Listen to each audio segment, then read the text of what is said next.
Professor, Yes, Aguirre, go ahead. I don't have any grades in the grade book.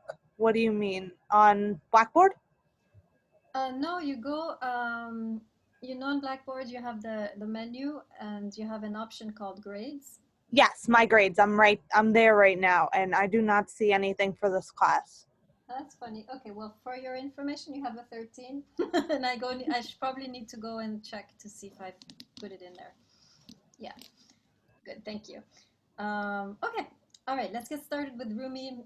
Let me start our poll. I always do this, right? I forgot to do it for Plato, but I'll do it now for Rumi. So I actually saw a lot of you liked him, so I'm expecting some good polling here. So 10 is ecstatic, 0 is, you want to die. Any 10s for Rumi? Put your hand in the screen if you thought it was a 10.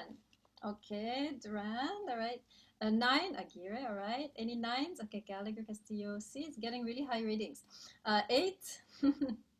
Okay, 7. Okay, 6. 5. Now come the haters. 4. 3. 2. Oh, 4. That's a 3. Okay, 2. 1. 0. Let's start with the haters. 4 and Ramcharan. What happened? Oh, I thought you say my name, that's why. Oh, you're not a hater? I thought you mentioned my name. Oh, no. I was asking. Oh, 4. Sorry. That's funny. Okay. Sorry. No.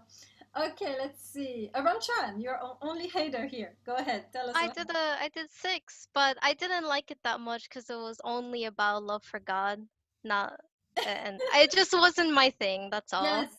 Thankfully, we're going to bring it down to earth in the class. We're going to see what we can learn, right, for our own relationships. So don't worry, we'll get there. It's still very useful. Okay, good. Let's have a couple lovers. There were a lot of you. So who wants to say anything? I forgot who were the top ones. I think there was Durand. I think I saw Gallagher, Castillo. Who wants to jump in and say why they liked it? Okay, 4. Go ahead. It was very emotional and very deep, even though I didn't understand a lot. After just reading like the full poem, I just had some chills. Okay, nice. I'm sure that's what Rumi was going for. Okay, good. Nice response. Let's see. Oh, there's a bunch of you. All right, Durand.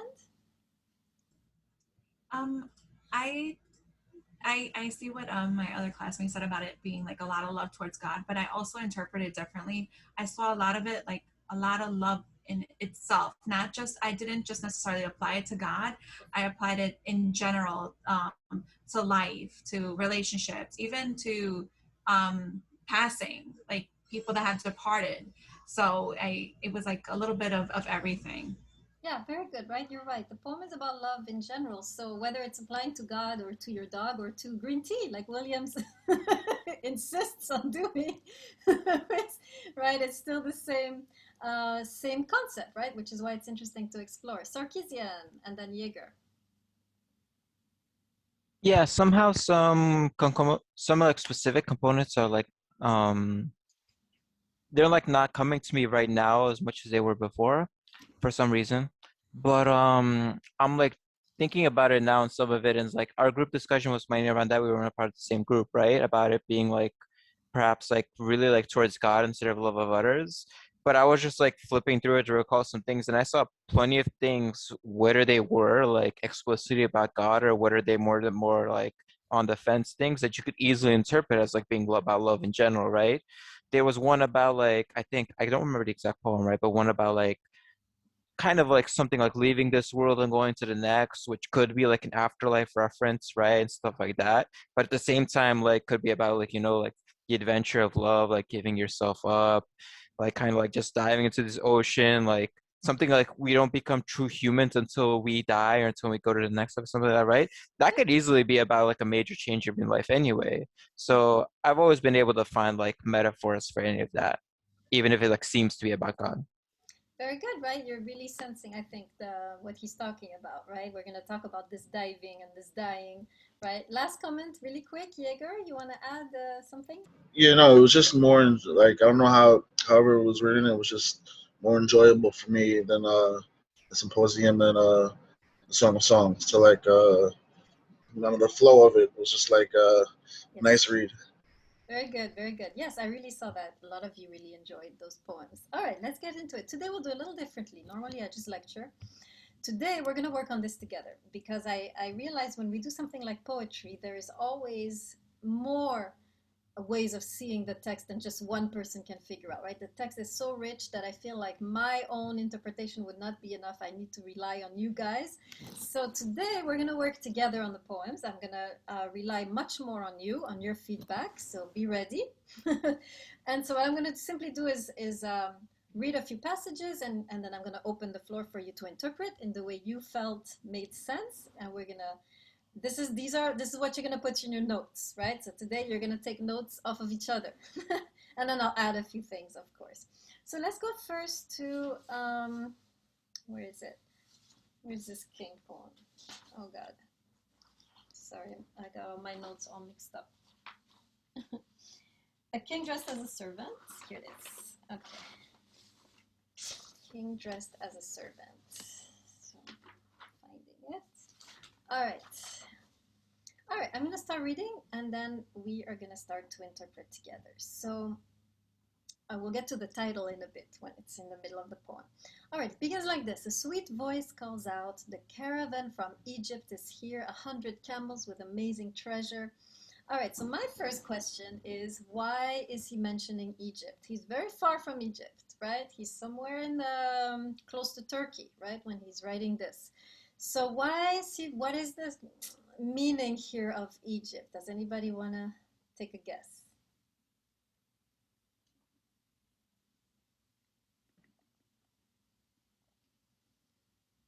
What does Egypt represent? You could ask yourself, in the ancient world, what does Egypt represent? What kind of nation was it in the ancient world? Or what kind of civilization? Okay, 4, and then just I 4. think we're Go ahead. all right.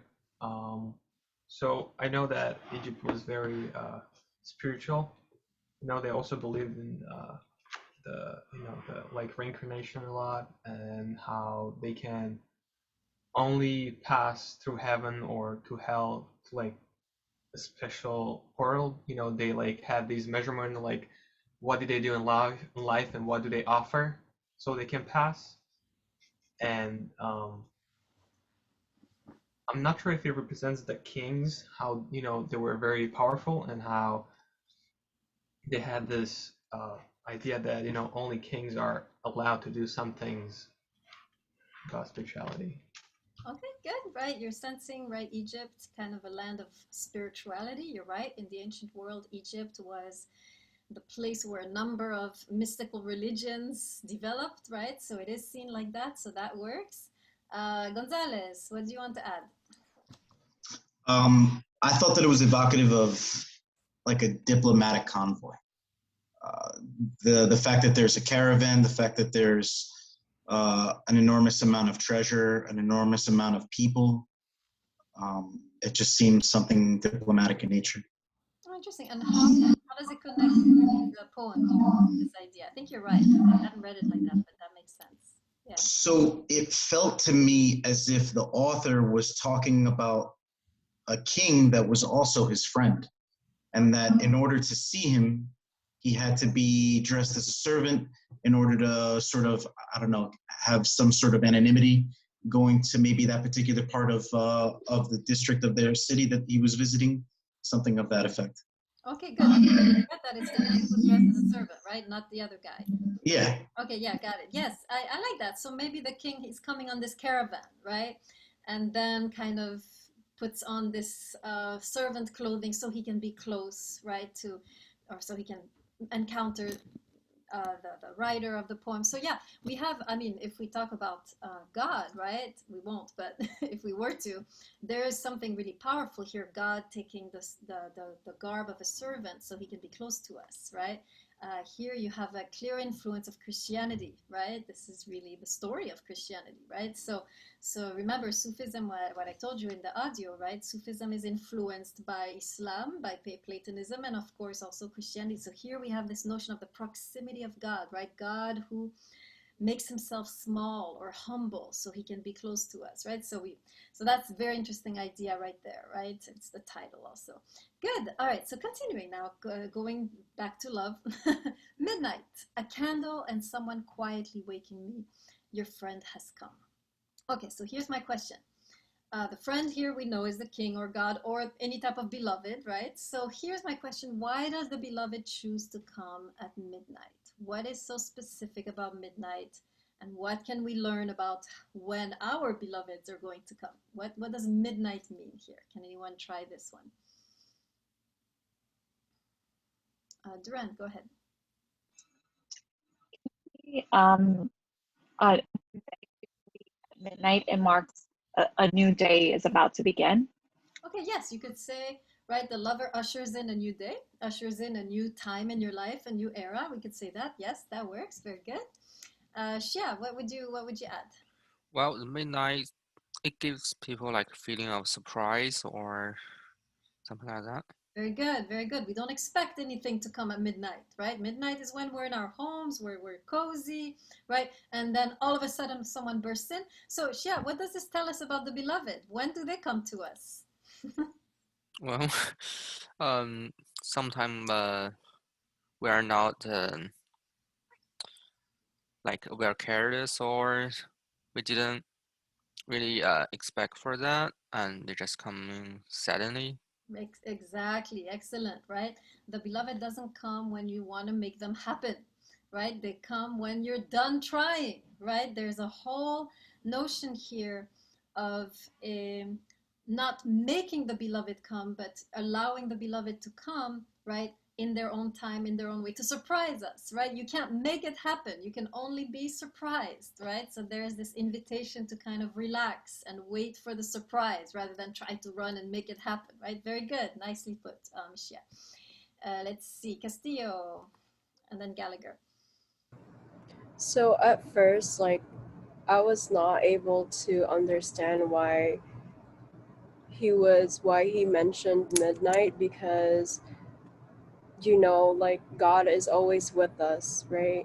But then after reading it like 3 times or like 4 times, it kind of made me think of like Sufism, and how not Sufism, like traditional Islam, like under the 5 pillars, how one of them is like you have to pray like 5 times a day so that you don't forget about God, because during the day we're doing other things, and like God isn't like necessarily like in our minds. So midnight is kind of like when we're alone and we're like relaxing and vulnerable, so that I don't know, I feel like that's when God sort of comes to us to like connect to us spiritually. I don't know. Yes, excellent. I love the way you put it, that it's when we are relaxed. And I want to emphasize this again, right? I think I just said a few words about that when I commented on Shia's, right, observation. But if we are single, right, we tend to become very stressed out about this beloved, right, who is not coming and how to make them happen, right? What we're learning here is that it is when we reach a state of complete relaxation, midnight, I'm completely at rest. I'm not trying anymore. I'm just available, open, but at rest, right? The cultivation of this state of restfulness is what will attract the beloved, right? As long as you're scurrying around, busy trying to make it happen, going to this party, going on 10 websites, trying to do this, right? Not going to happen, right? It's when you finally reach a state of rest. Now, it doesn't mean you don't do anything and stay home and eat potato chips, right? No, you can do things, but in a state of restfulness, right? In the midnight state of openness. I like which Castillo said, vulnerability. You're open, you're available, but you're not stressed. You're at rest, right? And at that moment, when you have finally reached this state of rest, this is when the beloved will come in. As long as you're stressed about it, not going to happen. Right? Very good. I like that. Gallagher, help us. Go ahead. I was just going to say the same thing as Castillo, actually, that there's just no distractions of daily life. You're like alone and you're available. The same thing, basically. Absolutely, right? So this is invitation to singles, right? Singles in the class. Open, right? Open the space. stop trying, right? That doesn't mean you don't do anything, but whatever you're doing it in a state of openness and relaxation, right? This is for me the biggest lesson here in this midnight, right? Gonzalez, go ahead. Professor, why do you use that term beloved? Reading the poem, I didn't think of the king here being God. I took it, I guess, maybe a little too literally, and I thought that it was an actual king, or that it was just some prophet, or maybe somebody that Rumi was just having a lot of reverence for. His teacher, Shams Tabriz, I thought was this particular king in this poem. You could do that, yes. And in general, in the poems by Rumi, the king or the friend represent God, but absolutely they can also represent the teacher, right? Who is a manifestation of God, right? So yes, you can. And by the way, for those who wondered, Shams Tabriz, right, and is the teacher of Rumi. He's the one who introduced him to Sufism. He's an actual human being. I googled him. So he actually existed, right? So yeah, you can totally say that this is about it can be about, I'm making it be about a human beloved, right? But in the text, it's really about either God or this Shams Tabriz, right? So you're right, Gonzalez, it works very well too. Okay, continuing, here's another intriguing section. Suddenly there is a world within this world, an ocean inside a water jar. So I'm intrigued by the concept of ocean inside a water jar. What is this teaching us about love? What is the message here? What is he saying when he says that we are like water jars that contain oceans, or the beloved is like a water jar that contains an ocean? What do you think we can say about that? Let's see. Kanai, Durand, Gonzalez.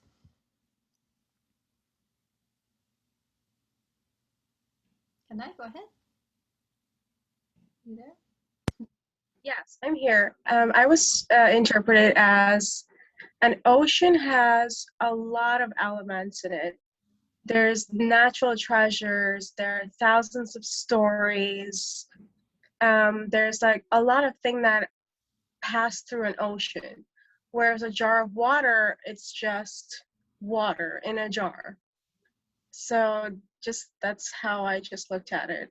So is it possible for a water jar to contain the ocean? What is he saying? Well, if you look at it in a sense, in a philosophical sense, then yes, you can, because water in itself is life. And if you're going to drink from a jar when you're absolutely thirsty versus when you drink water when you're not thirsty, then it has a different effect on you, right? If you're absolutely thirsty, then it's almost as if you're gaining life again.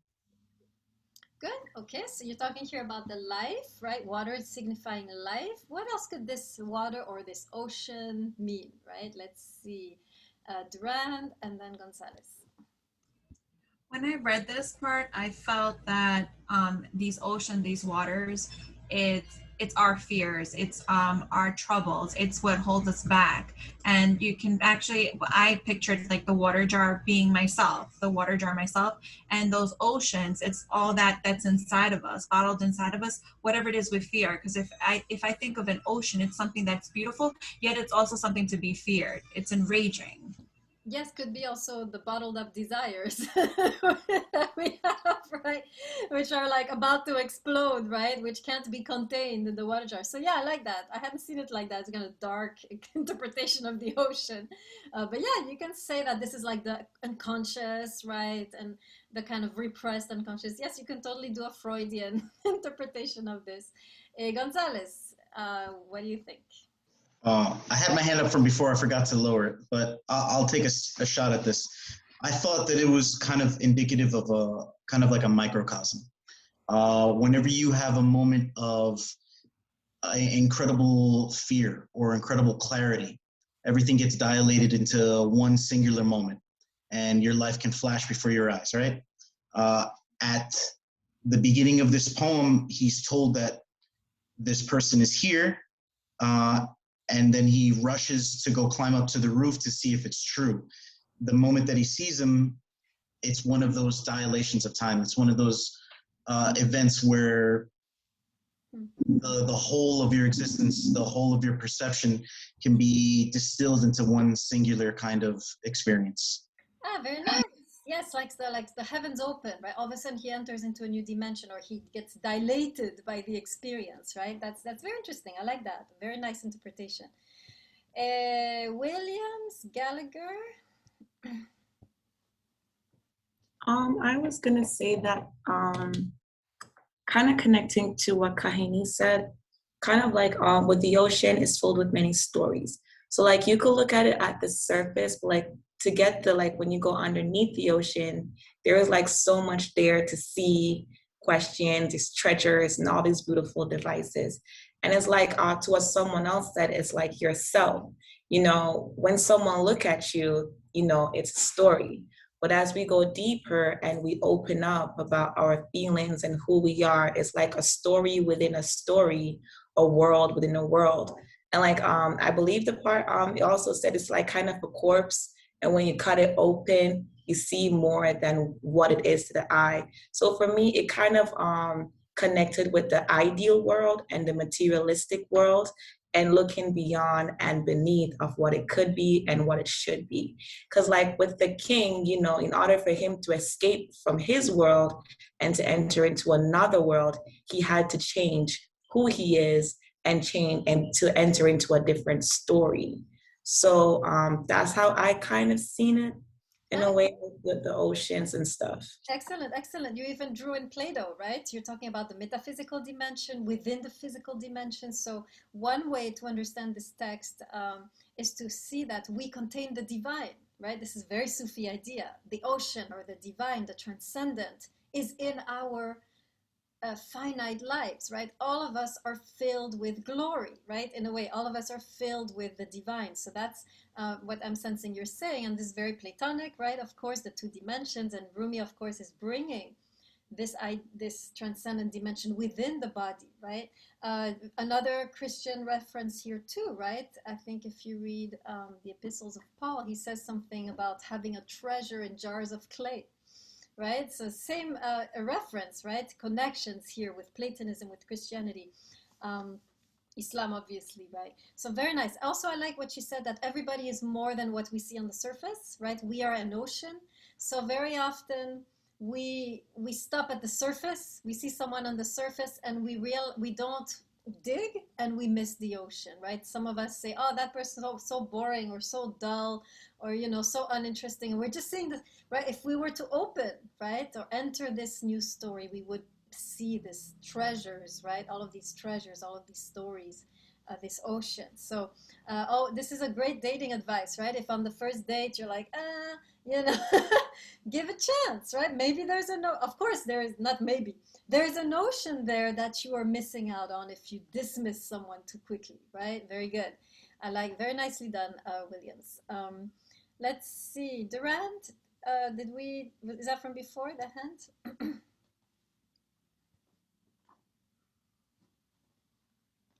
Okay. That's from before, Professor, sorry. Gotcha. Okay, let's move to the next poem, which is Spring of a Herb. So I'm going to pull it up. Where is it? Here it is. All right, we're going to work on this for the next 20 minutes. So, beginning. Ow. Twisted my knee. I'm sitting in a strange position here to be able to teach you. All right, any spring of an herb. So, begins like this, right?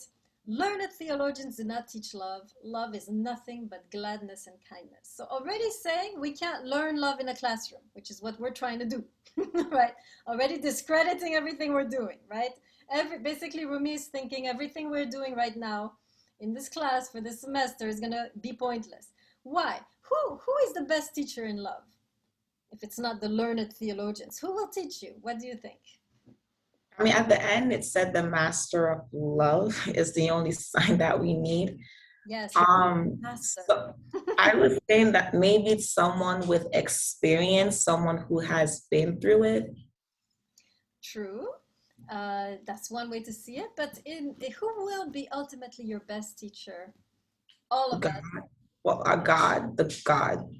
If you believe in God, yes, but everybody, even if you don't believe in God, there is one person in your life who will be your best teacher. Who do you think? Let's see, Xia. I think it's someone himself. Who? Like for me, it's like myself. If I did this thing, first time I did it wrong, the second time I know how to do it right. Okay, so who taught you? The life. Okay, you're close. You're close to at least to where I'm going for. Let's see if you can read my mind. Who is teaching? Who is teaching us? Your heart? Ah, you're like Xia. No. I mean, yes, right? You're all right, but I'm looking for a different answer. Greer, let's see if you can figure it out. As our partner.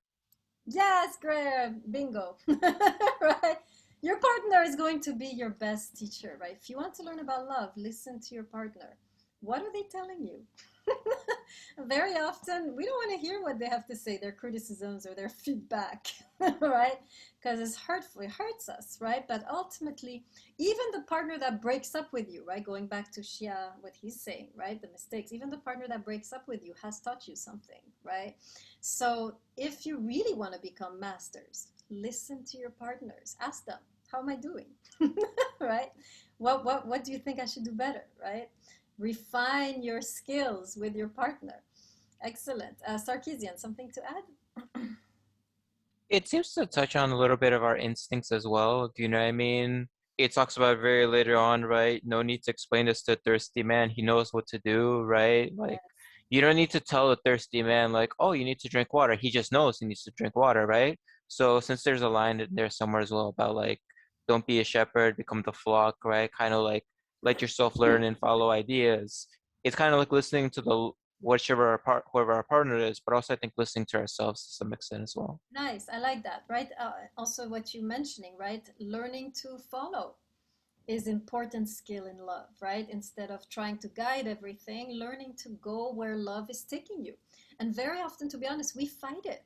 Sometimes the love journey takes us in really dark places with our beloved, right? And here we are fighting it, going to counseling, trying to trying to fight this crisis. And actually, sometimes the only thing we need to do is go through the crisis, right? Very often we want to control love instead of allowing love to control us. Instead of experiencing love, we want to fix it, right?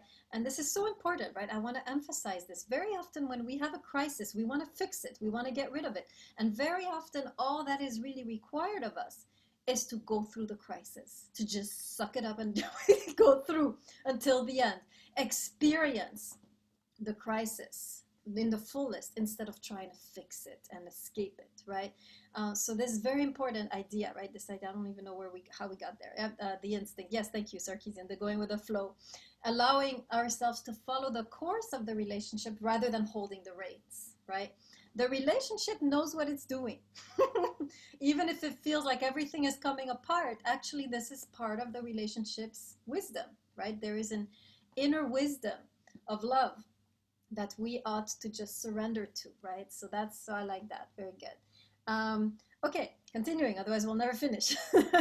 So this is very intriguing. Sounds like a complete like cliche, but love is nothing but gladness and kindness. What is being said here? What is he trying to say? I guess my question would be, is it possible to always be glad? What does it mean to be glad? Kind of get, but glad? What's going on here? Of course, we ought to be kind, right? This is a sign of love. But I was stuck on the gladness. Can anyone tell me a little bit more about how gladness is actually a virtue of love? Sarkeesian, go ahead. It's a little bit weird because they don't glad normally can imply happy, but they don't say happy, right? They say glad, which like this might be wrong. I'm just going off the English word, but it is like translated for English, right? So probably they translated to glad for a reason, right?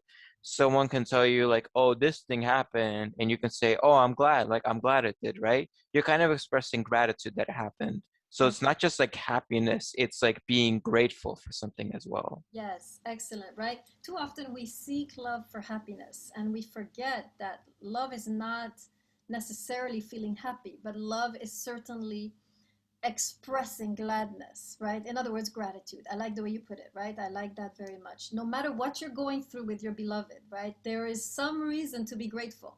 if only the growth you are going through, right? The maturation that you are going through, right? Sometimes I have found myself grateful even of the pain that was inflicted by my beloved, because I'm like, yes, this is helping me grow. This is right. There's always some way so that you can be, and this gratefulness is the highest expression of love. If you can be grateful throughout, no matter what is going on, you're grateful.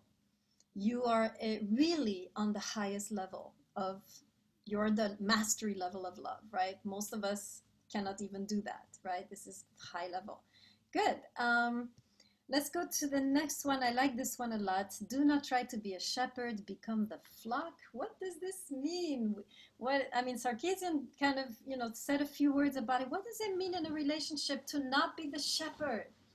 And why are we often actually trying to be shepherds? And what's wrong with that? What's wrong with trying to be a shepherd in love? Duran, tell us.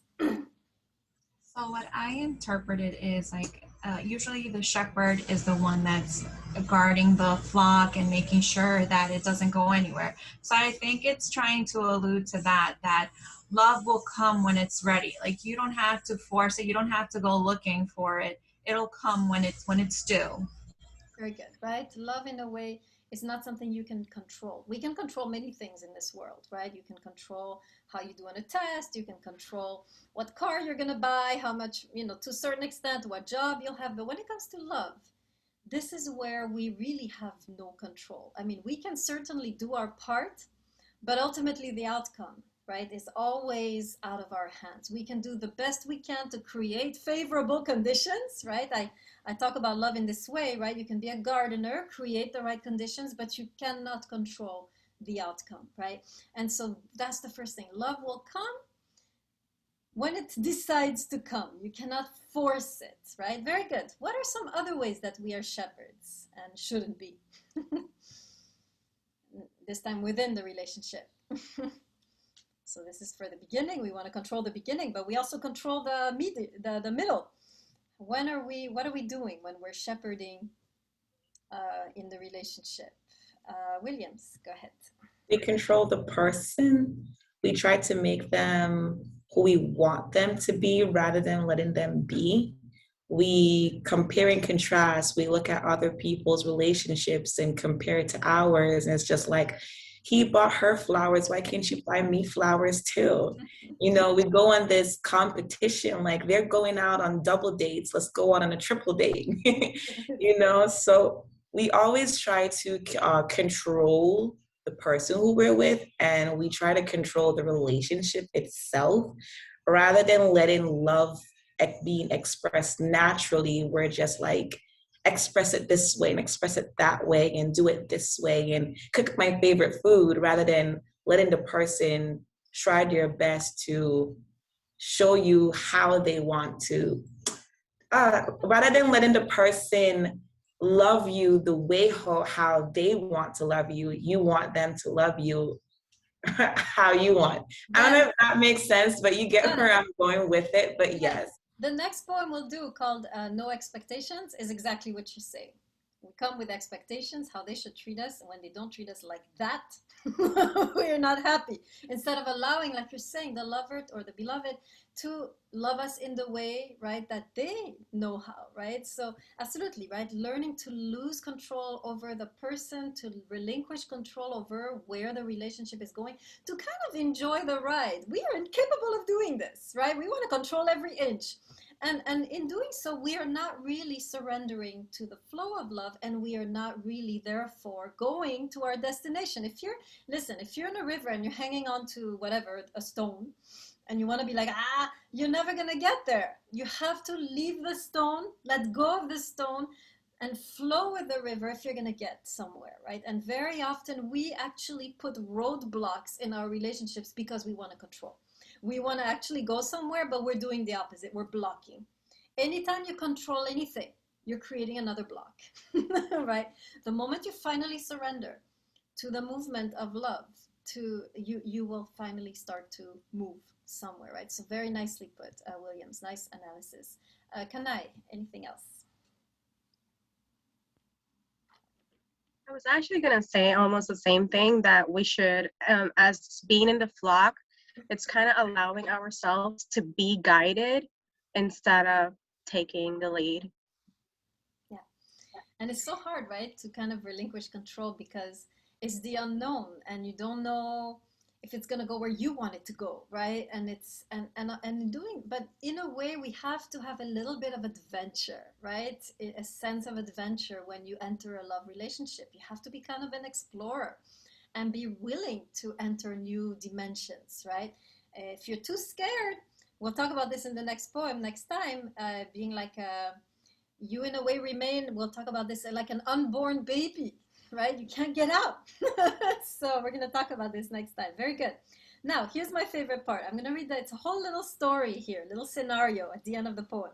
I'm going to read it, and you're going to tell me what in the world does it mean when it comes to love. So he says this: love is as clear and direct as a blind man stubbing his foot against a stone jar. The doorkeeper should be more careful, says the blind man. That pitcher is not in the doorway, replies the doorkeeper. The truth is, you do not know where you are. A master of love is the only sign we need. And then he punchline. There's no better sign than someone stumbling around among the water pots looking for signs. Okay, this is a crazy story. Let me give you the visual, right? Here you are, you're blind. And you're trying to find your way to the door, right? To outside, to something new. And you keep on bumping against stuff. And so you get pissed and you're like, why are you putting all this stuff in my way? And the doorman is like, nothing's in your way. The way is clear. And then after that little story commentary, the truth is you don't know where you are. Okay, so, and then he says no better sign of love than someone stumbling around among the water pots looking for signs. Okay, it's a riddle. It's a parable. Let's try to figure out what he's saying about love here in this riddle, in this parable. Let's see if you can get it. All right, I'm listening. This one is my favorite part. So crazy. I thought that now that you made it more clear what was being said, I thought it was kind of like love make us blind. And oftentimes when we get in love, we don't know where we are and we don't know where to go. So it's kind of like, someone telling you like, hey, be careful, but you're like, it's love, how am I going to be careful if it's love? So that's what I took from it the first time I read it. But now that you made it like more clear, like what is being said, I don't know if that still goes. That works that's the punchline, right? Confusion is the state of love. If you're confused, that's the sign, right? That you're in the embrace of love, right? So we're going to come back to that idea. But I want to stop a little bit before that, right? So you got this guy trying to get to the door, new dimension outside. He's blind, so he's stumbling around. At one point, he's stumbling around so much he gets pissed. He's like, stop putting things in my way, right? And the doorkeeper is like, there's nothing in your way. It's all clear. Stop complaining. What is the meaning of that? And then we'll get to the conclusion and go back to what you're saying, Williams, which is accurate. Can I help us? So first, we need to realize that love is something that can be confusing and that it can send us around in hurdles. And if we're caught in these hurdles, we need to accept to ourselves that yes, this is love, and love is not a clear path, that we need to find ourselves around this in order to achieve the true meaning of love. I guess that's why I said only a true master of love is the only sign we need. So we need to maneuver ourselves around all of this. Okay, good, right? You're getting the confusion. It's going to be confusing. It's going to be hurdles, right? And if we think there's not going to be hurdles, we're not on the path of love, right? It's inevitable, and this is comforting, actually, right? It's comforting to realize that, oh, okay, all the stuff I'm going through is actually normal, right? But there's something else being said. After all the hurdles happen, here you are cursing heaven, right? Why are you putting all these, why is this happening, right? And then heaven, or the doorkeeper, right? It's like, there are no obstacles in your way. So what is that?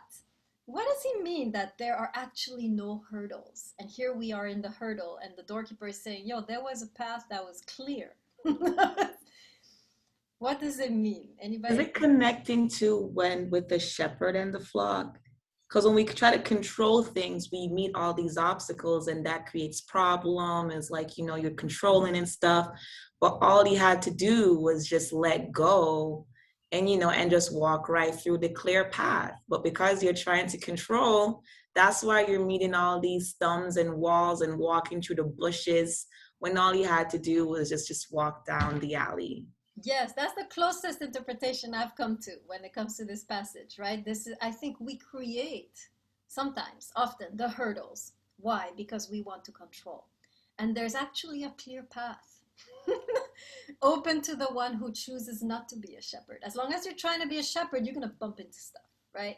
But there is an open path. That's what the doorkeeper is saying. There, all along, there was this easy, open path. Do you know how true this is? I can, if I look back on all my relationships, I'm like, well, that's true. There was an open path. And here I was trying to, control it and fix it and arrange it and how I want it. And I missed the open path, right? And so very often, and you know what? Some people actually, they're such sheep. Look at the people who are happily married. They just know how to, it's simple. They just went with the flow, and it happens spontaneously and naturally, and now they're good, right? So some people actually know how to walk this path, but most of us, we're sitting here, right, trying to arrange and fit everything to our expectations and control everything, and we are bumping everywhere. So that's one way to see it, right? That there is an open way to those who know how to relinquish control, right? On the other hand, the text goes back and says, there is no better sign than someone stumbling around among the water pots looking for signs. So how reassuring is this? This is a reassurement, right? Reassurement? I don't know. It's comfort. What is the author ultimately telling us when he concludes on this statement? Castillo, you want to give it a try? Oh, I was gonna say something about like the hurdles part. Go ahead. So it seemed like, I don't know, like from like how I'm interpreting it, it's like we blame our mistakes on our partners. So like, I don't know if that's correct, but I wanted to say that. Very good. Yes, the guy there is stumbling around blaming someone else, right? The partner blaming God, right? Or the doorkeeper, and the doorkeeper, God or the doorkeeper is like, yo, everything is simple. I have laid it out for you, but you're making things complicated, right? So yes, very good. We often want to blame someone when we are the origin of the problem here, right? Very often. Or at least indirect origin, right?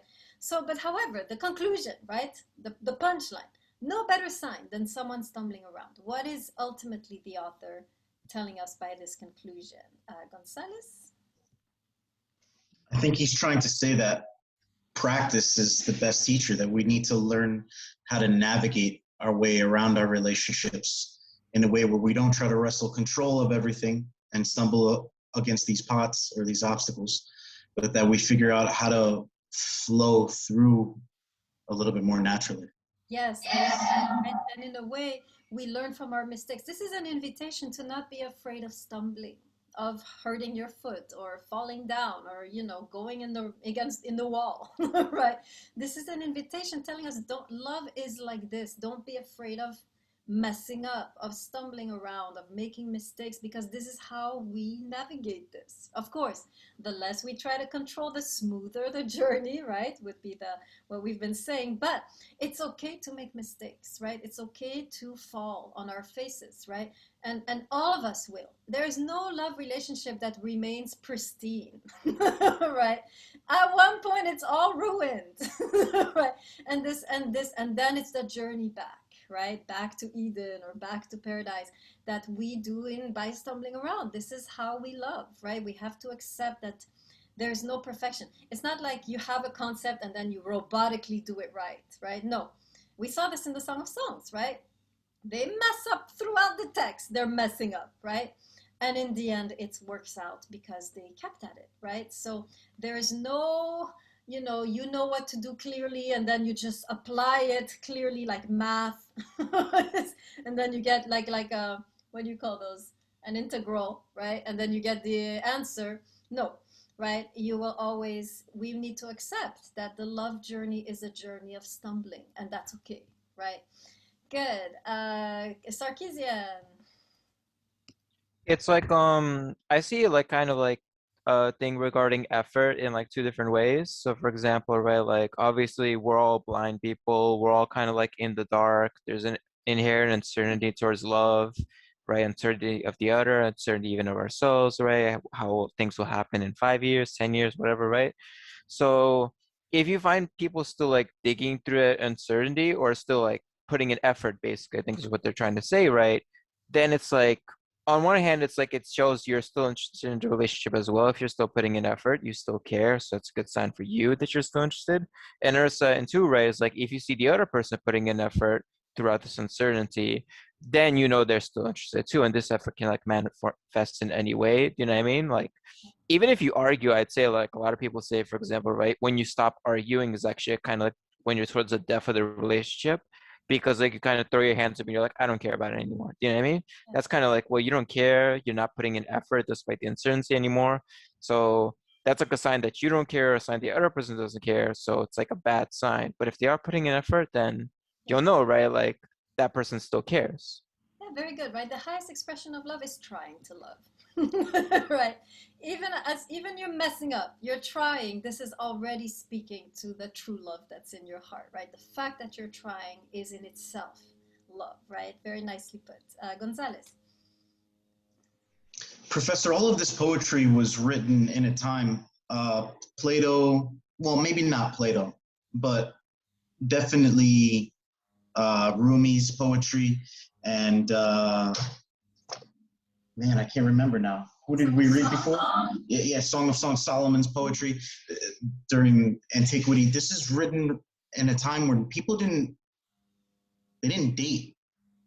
They didn't practice love with multiple partners. They did it with only one person. And typically, like you had mentioned before, it was a male suitor that had found an attraction towards a woman and then approached that woman's family in order to attempt dating them. How do you sort of reconcile the fact that this kind of poetry was written during that time and people were loving in this kind of way, but then it also talks about practicing love and having your partner be your teacher? How do you explain that? How do you sort of reconcile that with modernity, where people find themselves in toxic relationships all the time? Good, yeah. I mean, there too, you had toxic relationships, right? Yeah, for sure. But of course, it was with one person throughout, right? Most of the time, and there you also gain experience, right? So with one person, you can go through this whole journey, right? The journey of letting go, allowing, because the problem with our civilization is that anytime we talk about love, we stop right before the wedding day, right? It's all about dating. That's all we talk about, right? We never have a movie about like what happens after, right? It's always just kind of happily ever after. So we don't really see what a journey is really taking place, right, between two people. And so I would venture to say that this can apply to complete monogamy, right? Monogamous relationships where you are learning from your partner, you are relinquishing control over your partner, relinquishing control over your journey as a couple, right? Is this answering your question? Do you see how? Not really, Professor. I'm trying to understand how the authors are talking about practicing, right? Which makes a lot of sense. And the context that you mentioned before makes perfect sense. Even in toxic relationships, you can learn something. You can learn how to be a better partner. You can learn how to know what to look for in another partner. But how do you reconcile this practice in a world where people weren't allowed to leave their partners, where people weren't allowed to make a lot of decisions? Yeah. Especially women. All the more so, right? If you're stuck in the relationship, you have to, in a way, well, most people didn't do that, but you have to make it work. And so there's a whole labor, right? So the stumbling around, right, and where you're learning, falling down, getting up, this can take place within the relationship, right? You don't have to practice on several partners before you get it. You can get it as the years go by. Just like in the Song of Songs, we see how these guys, they are practicing on each other. And they're stumbling around, messing up, coming back up, right? He's leaving, he's coming back, she's clinging, she's letting go.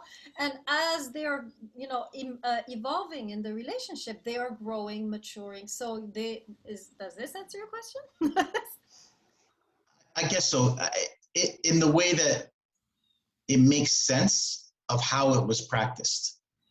What doesn't make sense to me is how this kind of thinking was advocated in a time when people didn't have a lot of agency to change their mind, to reflect that, okay, well, this is a mistake and maybe I need to stop this. Well, here, of course, with Rumi, you don't have this kind of, on the contrary, right?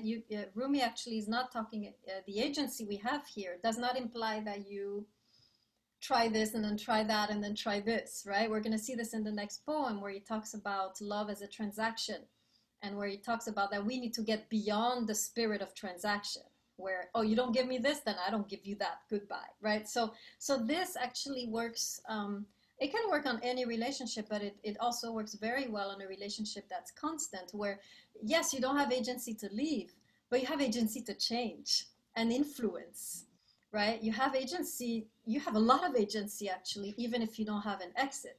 You still have a lot of agency to change, to transform, to influence, to affect, to be moved or to move. So actually, yeah, there is a lot of wiggle room within the confines of a relationship, right? So, and it has to do with this kind of inner growth, inner journey that you're going through with your partner, right? When you look at, again, the Song of Songs, none of them is checking out, right? They're just kind of there, but there's a lot of movement, a lot of transformation. It's very dynamic, right? Even though it's monogamous, it's extremely dynamic. There's a lot of movement, transformation, evolution. So, and coming out, leaving, coming back, right? Without necessarily completely breaking off, right? You have a lot of back and forth like this. So yeah, you can have a very oxygenated, you can have a lot of breathing room in a given relationship, right? But you're right. At the time, it was much more restricted, right? I mean, although we don't know what happened in the back doors, in the back room, right? We know the patriarchy and how the man is projecting himself in society, but we don't know what this woman is telling him in the bedroom. We don't know how much she's influencing him. And we have a lot of evidence that the women actually had a powerful influence on their husbands, starting with Muhammad.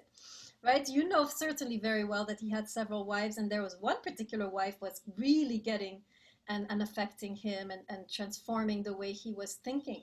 So you have, of course, the patriarchal society with this kind of projection of male power, but actually females were very powerful too.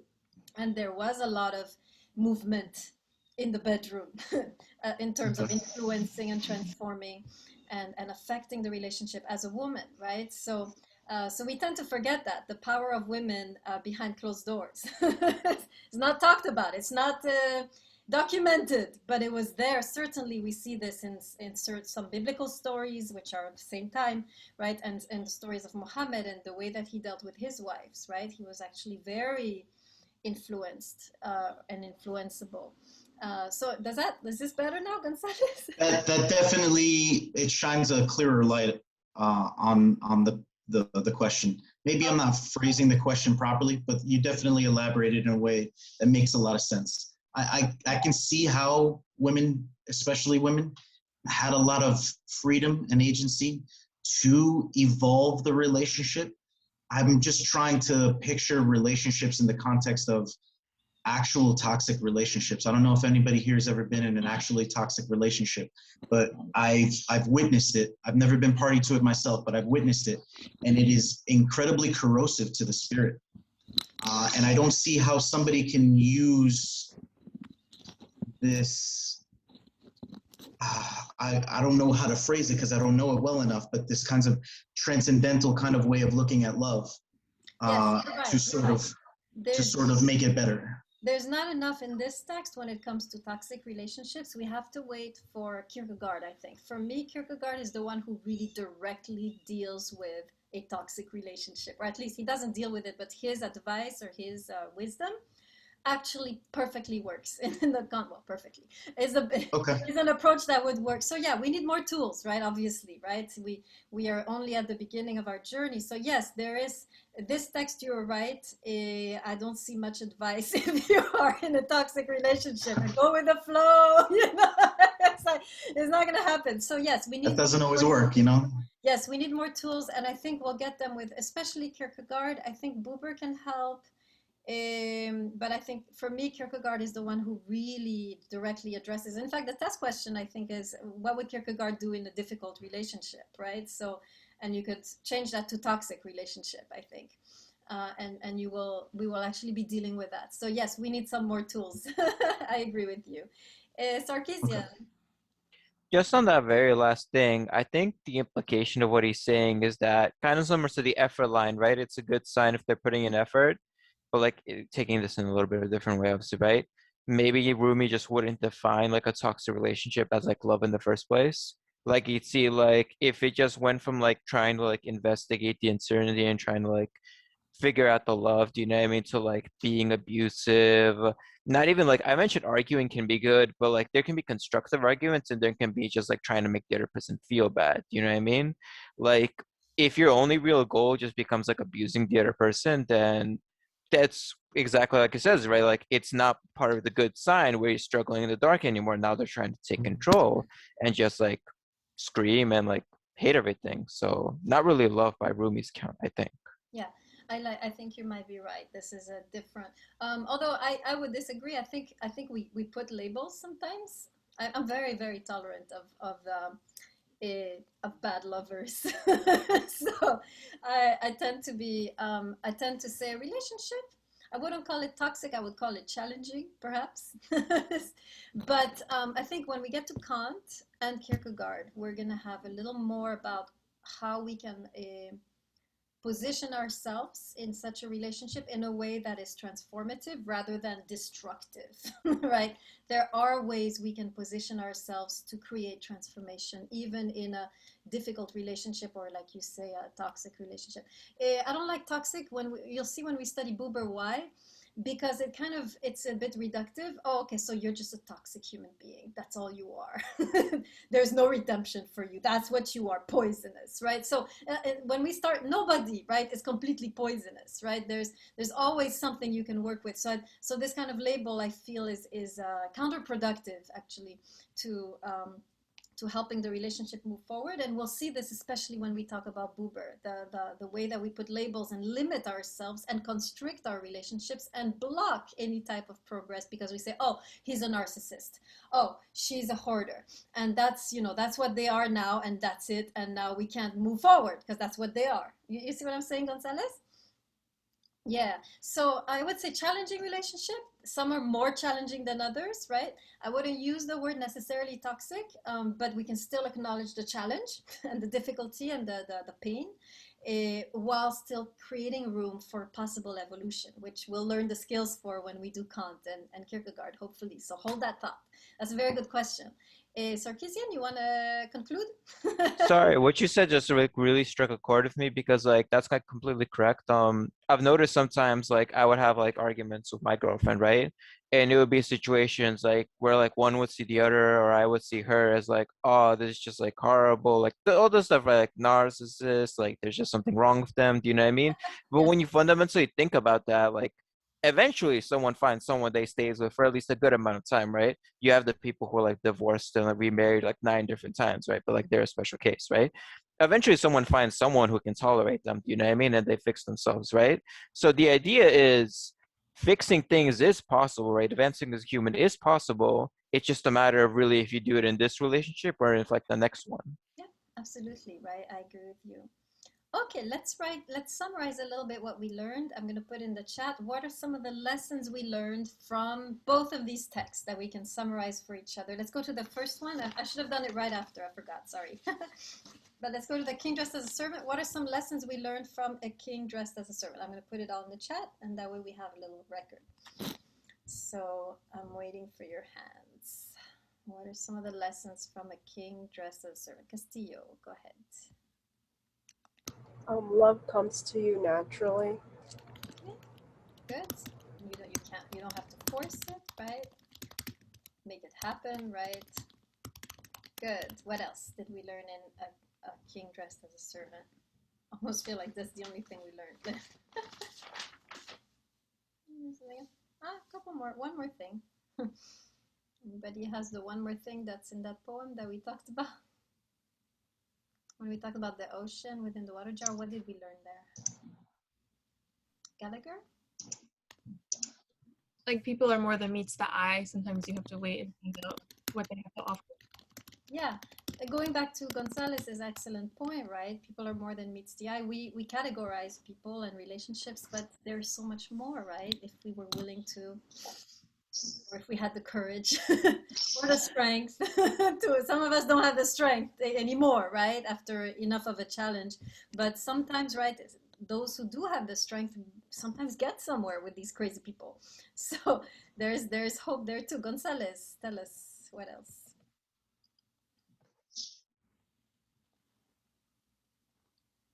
You're muted. Oh, sorry. I was just going to mention that point again, that there's a microcosm, a dilation of experience at times where, like what you said, or I'm sorry, what Gallagher said, that there's more to a person than meets the eye. That's all. And then I lowered my hand. Nice. Okay, great. Second poem. Wait. Yes, Williams. Williams, do you know how to raise your hand? I don't see you. Do you know how to raise your virtual hand, Williams?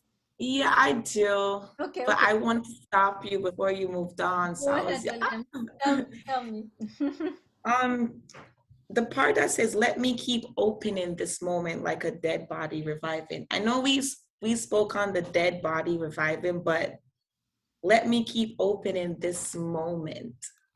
It's kind of like in one moment, there's, I don't have to say, like in one moment that you share with your lover or your partner, is like there's more to it than you remember.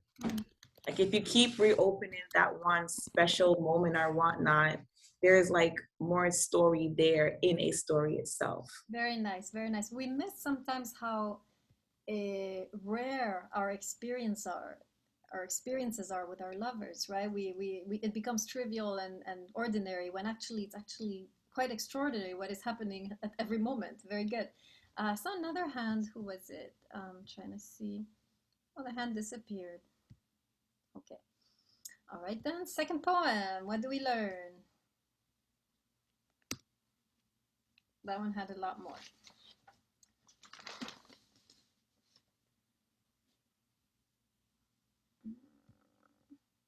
Well, love is confusing. Okay, very good. Love is supposed to be confusing.